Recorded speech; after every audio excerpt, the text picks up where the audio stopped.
ನಾವು 1982ನೇ ಇಸ್ವಿಯಲ್ಲಿ ಈ ಅಖಿಲ ಭಾರತ ವಕೀಲರ ಒಕ್ಕೂಟವನ್ನು ಇಡೀ ಭಾರತದಲ್ಲಿ ಸ್ಥಾಪನೆ ಮಾಡಿರ್ತಕ್ಕಂಥ ಅಂದಿನ ಹೆಸರಾಂತ ನ್ಯಾಯಮೂರ್ತಿಗಳಾದ ಕೃಷ್ಣಯ್ಯರು, ಖನ್ನಾ ಅವರು, ಈ ಕರ್ನಾಟಕದ ಸುಪ್ರೀಂ ಕೋರ್ಟ್ ನ್ಯಾಯಮೂರ್ತಿಗಳಾದ ಗೋಪಾಲ್ ಗೌಡರು, ನಾಗಮೋಹನ್ ದಾಸ್ ಇಂಥವರೆಲ್ಲ ಸೇರಿ ಈ ಸಂಘಟನೆಯನ್ನ ಕಟ್ಟಿರ್ತಕ್ಕಂಥದ್ದು.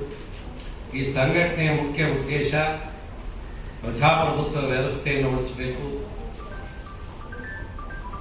ಜಸ್ಟಿಸ್ ಅನ್ನು ಉಳಿಸಬೇಕು, ಈ ದೇಶದ ಧರ್ಮಾತೀತ ವ್ಯವಸ್ಥೆಯನ್ನು ಉಳಿಸಬೇಕು, ಸಮಾಜವಾದಿ ವ್ಯವಸ್ಥೆಗೆ ಹೋಗುವಂತ ಸಂವಿಧಾನದ ಮೂಲ ಆಶಯಗಳನ್ನು ಇಟ್ಕೊಂಡಿರ್ತಕ್ಕಂಥ ಸಂಘಟನೆ. ಕರ್ನಾಟಕದಲ್ಲೂ ಕೂಡ ಅನೇಕ ವಿಚಾರಗಳಲ್ಲಿ ಮಧ್ಯಪ್ರವೇಶ ಮಾಡಿ ಅಖಿಲ ಭಾರತ ವಕೀಲರ ಒಕ್ಕೂಟ ಆಯಾ ಸಂದರ್ಭಗಳಲ್ಲಿ ಯಾವ ಪ್ರಚಲಿತ ವಿದ್ಯಮಾನಗಳಿದ್ದಾವೆ ಅವೆಲ್ಲದರ ಮಧ್ಯೆ ಪ್ರವೇಶ ಮಾಡಿ ಅನೇಕ ಹೋರಾಟಗಳನ್ನು ರೂಪಿಸಿದ್ದೇವೆ ಮತ್ತು ಅನೇಕ ಬೇಡಿಕೆಗಳನ್ನು ಕೂಡ ಈಗಾಗಲೇ ಜನಸಾಮಾನ್ಯರ ವಿಚಾರದಲ್ಲಿ, ಎಲ್ಲರ ವಿಚಾರದಲ್ಲಿ ನಾವು ಮಧ್ಯಪ್ರವೇಶ ಮಾಡಿದ್ದೇವೆ.